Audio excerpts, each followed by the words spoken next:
What's up, everybody? Evan here for Grips.com, continuing with Project Get Me Stackin. Yeah, baby, it's finally back. Time to plug those leaks. So today's question comes from Scott, and it reads, Hey, Evan, I want to know how to stay focused on long days. I find myself staying focused very easily in cash games, but in MTTs, after several hours, I start to lose focus and make silly plays I normally wouldn't make. So, how do you stay focused, and what is your mental approach when preparing for a long grind, etc.?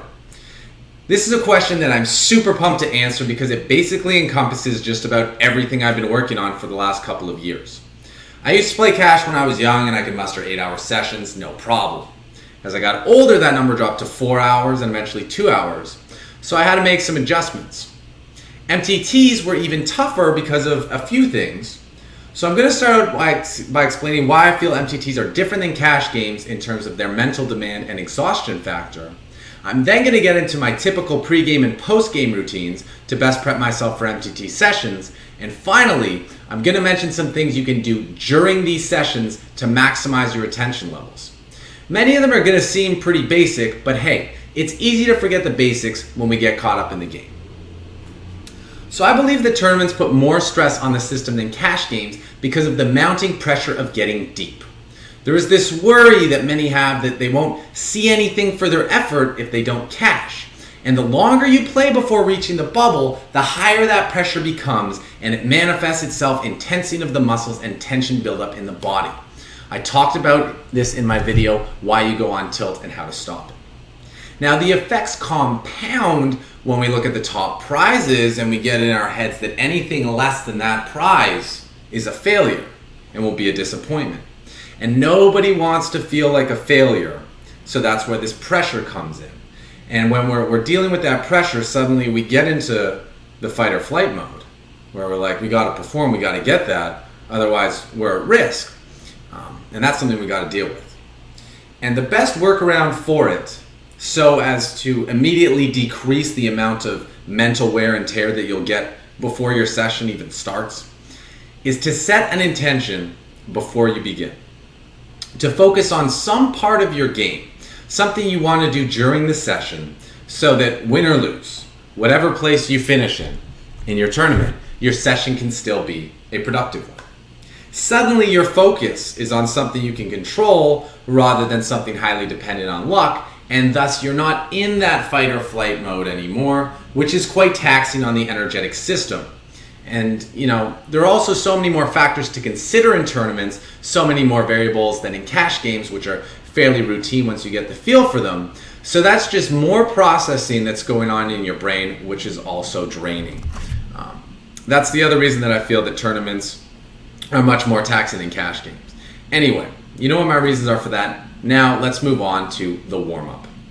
This is very critical for me because how I perform in my warm-up really determines how I'm going to perform during my session. And I have 3 things I do before I start any poker session. The first one is exercise, namely cardio exercise. By doing this before a session, you release tension, your body is more relaxed, so you can take on more stress before you hit that breaking point. And yes, the tension and the stress you feel from poker is not all that different from that you get in sports. The thing that's key for me is getting my mind right. So I use meditation with the enhancement of brainwave technology. This is number 2 in my warm-up. But if you don't know how to meditate, as many of us don't, you can still use brainwave technology and get a lot of benefit from it. Brainwave technology is pretty awesome because it allows you to get into a very specific state, like excited, sleepy, meditative, creative, whatever. I use a program called Playing Golf in the Zone from iAwake Technologies, which I'll put a link in the description for. And this program takes me through a few states before the game. Hear them out, they're pretty cool. So the first one, for 25 minutes, I go through the process of eliminating performance anxiety. Number 2, create the vision. Number 3, entering the zone. And finally, number 4, flow. It's pretty comprehensive, but if you think about it, those are the things you want to do when you're like approaching a potentially high stress situation, and you're just like, oh, I'm good. I'm ready to go. So For a similar effect, you can also use binaural beats. I'll put a link to a very comprehensive channel in the description for that as well. So that's number 2. Number 3, finally, you gotta fuel up. During tourneys, you wanna have as much brain power as possible, and you don't wanna have to eat much during the event. It's not like a cash game where you can just take a break after 2 hours and then eat and then chill and then go back. You know, once you're in, you're locked in. So treat it as if you're going on a long hike and you want to get as much fuel in the tank as possible before you set off. Okay, so that's my warm-up. You want to exercise, you want to meditate, and then you want to fuel up. Good to go.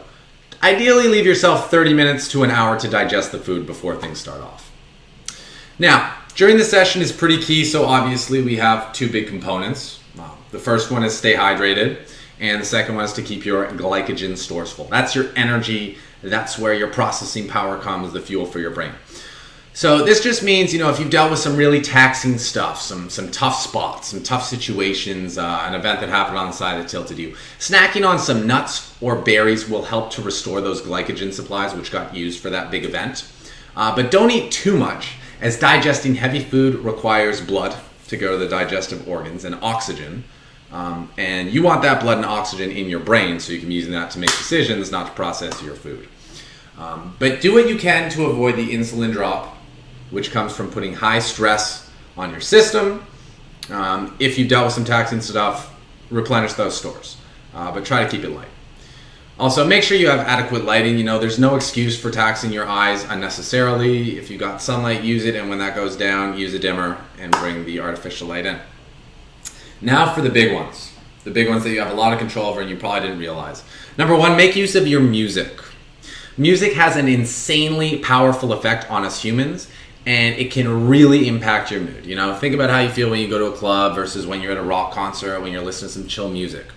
Obviously you'll want to listen to music you like, but fast-paced music is going to have a very different impact than slow-paced music. Not all house and ambient music and classical music is made the same. There are certain types of music that are going to be better for certain types of situations. Now, if music isn't your thing, maybe you find it distracting, maybe you want to focus in clear silence, then those binaural beats are fantastic, and they are actually my preferred method for grinding long sessions. They're very quiet. You can play it in the background. And if you check out iAwake's stuff, Audio Oxygen is a cheap option that works wonders. It's an hour-long track that I just leave that ish running on repeat for like 8-hour sessions, 10-hour sessions, and I tell you, I'm dialed in. You can also get the same effects of using binaurals and these iAwake technology if you play your music on top of them. So take advantage of your technology. You can get the benefits from both at the same time while enjoying yourself listening to some good tunes. Lastly, the big thing, make use of your breaks. They're really important. You only get 5 minutes every hour, and you're potentially sitting there grinding for anywhere from 4 to 12 hours, which is not a place the body's supposed to be. Your body is going to crave movement, so give it to it. And that way your body's not going to get pissed at you, and it's not going to try to get you to punt your tournaments so that you'll be forced to get up and move. So on your breaks, stretch it out. Walk around. Maybe do some push-ups. Jump. Nothing too intense. Don't get the heart rate going crazy, but move around. Let the chi flow throughout you so you'll have fresh energy, not stagnant stuff.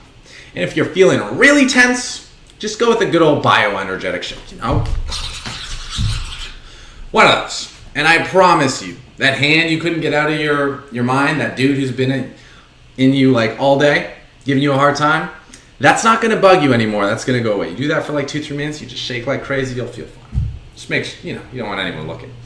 So if you do all that, you're giving yourself every edge you can.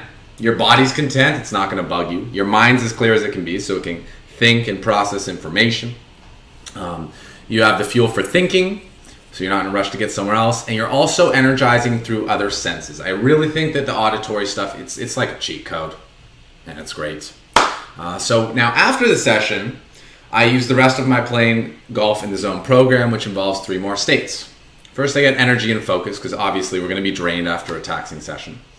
Next, we have cool down and release. And finally, peace, which is also amazing for getting into sleep mode. Now, for those of you who are interested in the free version, if you look up 428 Hertz, 428HZ, you will find something you can listen to that's going to get you in a very calm, very chill, very relaxed state. This is important because you want to get out of the gambling and performance state of your brain and get into a rest state. You want to connect with the parasympathetic nervous system and get out of the sympathetic nervous system, because if you're stuck in that one, you can't relax. Trust me.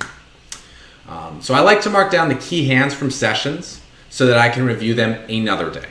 That way they're not floating around in my head when I want to sleep and I'm thinking, oh, I could have done this, could have done that. I'm like, no, I've allotted time that I will get to it later, and I don't need to think about that anymore. I can just focus on being. I want to be able to rest and recover so that I can come back fresh the next day. Like most things, mental stamina and mental endurance are things that can be trained like any muscle. So practice makes perfect. If you don't play tournaments very often, it makes sense why tournaments would tire you out. Tournaments are like running marathons. But to train for a marathon, you don't need to run infinite marathons. You work on the key short distance runs, you strengthen the important muscles, and then when you know the marathon day's coming, you fuel up, you rest before, and you get ready for it. Don't tax yourself the day before a long MTT day. You're setting yourself up for failure. So the same goes for MTT. The more you understand the spots, the more you've studied them, the less mental energy you'll need for each one that comes up. And that way, the more mental muscle you'll have banked up to get you through the home stretch. Okay, if you want an easy way to train some of the skills, some of those mental skills, I found Lumosity was great. I used it a lot last year, and I think gaming's pretty good for that too. So when it comes to preparing for your sessions, giving yourself every edge you can to get through those long sessions and stay in the zone as long as possible, and how to cool down and recover from those sessions so that the next time you want to hit the tables, you're coming in fresh, you're coming in with a clean slate, a full tank of energy, rather than still being stuck on that stuff that happened in the last session. That is all the advice that I have for you. And I think you'll find if you can incorporate all those things, you're going to have no problem getting through a 10-hour day. Anyway, just before I wrap up, I want to give a big thank you to Scott, the guy who asked this question, who is in charge of poker development at twitch.tv. If it weren't for him, we wouldn't even be allowed to stream poker. Like some of you may remember from 2 years ago when my Twitch got taken down because they said, you know what, dude, we don't want that poker stuff on here. No gambling for real money on our platform.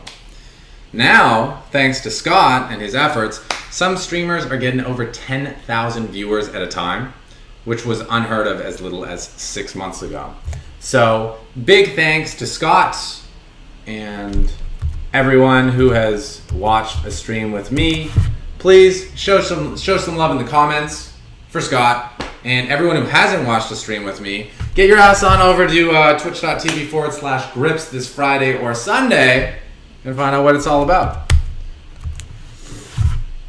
Also, I've posted links in the description to a free binaural beats YouTube channel, as well as a link to iAwake Technologies for any of you who are interested in investing in the Mac Daddy of brain and entrainment. I've also included a link to a beginner's meditation video because so many people have been asking me about it. So it's all there. And if any of you have things to add or questions about this, please leave them in the comments. I love growing with you guys, so don't be shy. I also know that you guys have a great wealth of information too. I'm not the only person that's something to share. So that's going to do it for me. Really excited to be back on this project. Expect more videos for Project Get Me Stackin coming soon. Now, if you have questions, please send them on over to questions@grips.com. Hopefully, I can answer your question and help you get stacking. As for me, I'm off to do some meditation of my own to work on my stamina because I lost a little bit while I was on vacation, but it's coming back. So this has been Evan for grips.com saying peace, patience, progress, and until next time, happy stacking.